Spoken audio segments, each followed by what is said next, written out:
नुमाइंदा खुसूसी जुल्करनैन इकबाल। और एक और मामला है कोर्ट की खबर, मिलिट्री कोर्ट्स के हवाले से भी केस की समाअत की तारीख अब तक नहीं आ सकी है और गुज़िश्ता सोमवार को तारीख देने का एक इंदिया दिया गया था और मिलिट्री कोर्ट्स सुनने वाला बेंच क्या एक बार फिर टूट सकता है, इस पर भी हम बात करेंगे। तैयब बलोच हमारे साथ होंगे, लेकिन पहले जुल्करनैन से बात करते हैं। जुल्करनैन, क्या हुआ आज ये ओन चौधरी की जानिब से दरख्वास्त दायर की गई थी, इसको क्यों खारिज किया गया?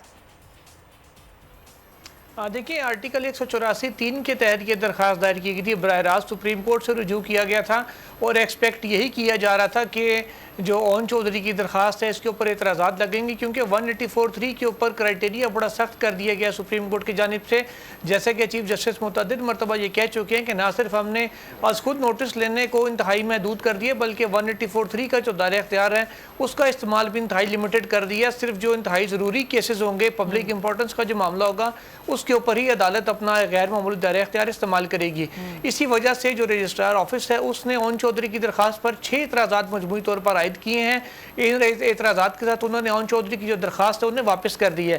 पहला एतराज़ ये किया गया रजिस्ट्रार ऑफिस की जानिब से कि अवामी अहमियत का इसमें कौन सा सवाल था तहरीक इंसाफ पर पाबंदी लगाने का, इसको मेंशन नहीं किया गया दरख्वास्त में। साथ ही साथ ये भी कहा गया कि आर्टिकल 184(3) का जो गैर मामूली दायरा इख्तियार है सुप्रीम कोर्ट ऑफ पाकिस्तान का, वो अदालत क्यों इस्तेमाल करे। दरख्वास्त में यह भी वाज़ह नहीं किया गया कि इतना बड़ा स्टेप अदालत किस वजह से ले।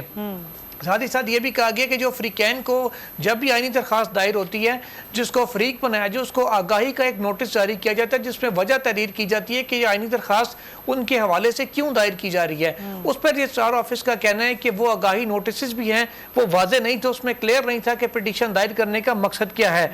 चौथा जो इतराज़ है वो ये कि दरख्वास्त गुजार ने बराह रास्त सुप्रीम कोर्ट से रुजू किया है, इससे पहले किसी मुनासिब फोरम से, किसी मुतलका फोरम से रुजू नहीं किया और इसकी कोई ठोस वजह भी नहीं बताई गई कि किसी और फोरम से रुजू किए करने के बजाय डायरेक्ट सुप्रीम कोर्ट से क्यों रुजू इस मामले पे किया गया है। साथ ही साथ एक एतराज़ ये भी है कि वज़ीर आज़म और वज़ीर दिफा, जिनको आर्टिकल 248 के तहत इस्तिस्ना हासिल होता है अमूमी हालात में, उनको बराह रास्त फरीक नहीं बनाया जा सकता जब तक ये कोई ठोस वजह ना हो।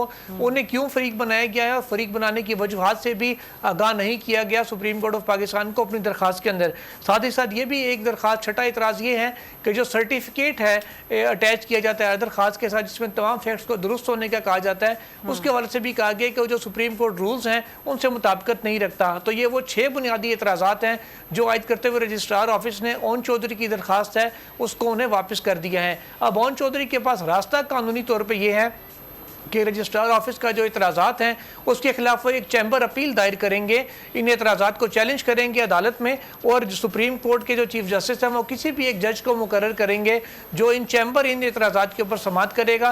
अगर तो वहाँ पर चैम्बर में अदालत को उन जज साहब को मुतमईन कर पाए ओन चौधरी के वकला, तो ये केस इतराज़ात रिमूव हो जाएंगे, फिर ये ओपन कोर्ट में लग सकता है। अगर उन जज साहब को मुतमईन ना किया जा सके इन इतराज़ात के ऊपर, तो फिर ये किस्सा हमेशा के लिए तमाम हो जाएगा और ओन चौधरी साहब को मुस्तकिल तौर पर एक कानूनी महाज पर जो झटका है, वो शिकस्त है, वो सामने आएगी। बिल्कुल, अभी तक तो यही सामने नजर आ रहा है कि वो एक तरह की शिकस्त ही है। आगे फिर देखते हैं कि मामला किस तरह और किस तरह का रुख इख्तियार करता है। अच्छा तैयब बताइएगा, ये जो मिलिट्री कोर्ट्स का मामला है, इसकी केस की समाअत की तारीख आनी थी, 2 हफ्ते गुजर चुके हैं, अभी तक तारीख का मामला आगे क्यों नहीं बढ़ सका?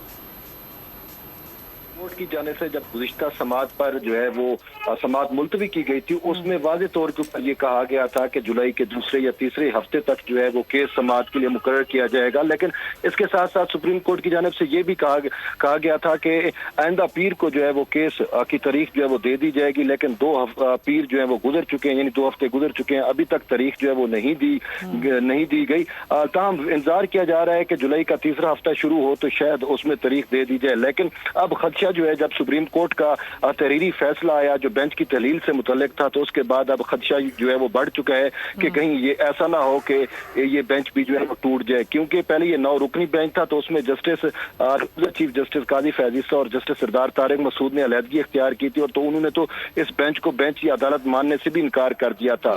फिर उसके बाद जस्टिस मंसूर अली शाह तहफ़्फ़ुज़ात के बावजूद इसकी समाअत करते रहे, लेकिन बाद में जो है वो जस्टिस मंसूर अली शाह पर एतराज़ हुआ, वो भी अलग हो गया। अब इसके बाद जो है यही नजर आ रहा है कि शायद जस्टिस जो याया खान अफरीदी है वो भी बेंच से अलहदगी इख्तियार कर लें। जी ठीक है, बहुत शुक्रिया आपका तैयब बलोच, जुल्करनैन इकबाल, दोनों नुमाइंदगान।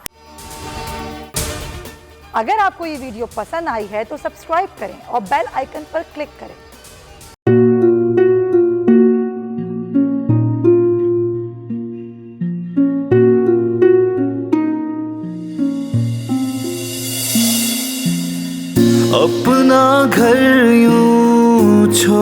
के आखिर बोल किधर जाएगा।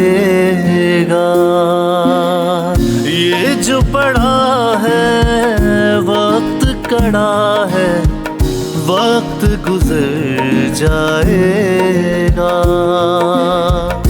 अब जिंदगी फैसले की घड़ी, सारी मईशत किधर है खड़ी।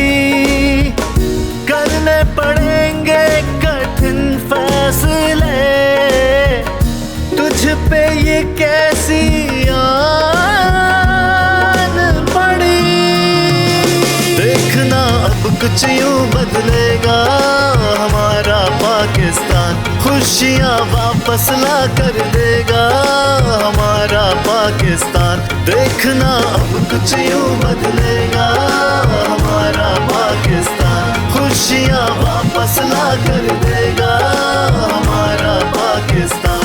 देखना अपनी पहचान के लिए बोल, पाकिस्तान के लिए बोल, हमारा पाकिस्तान मिशन मईशत। देखना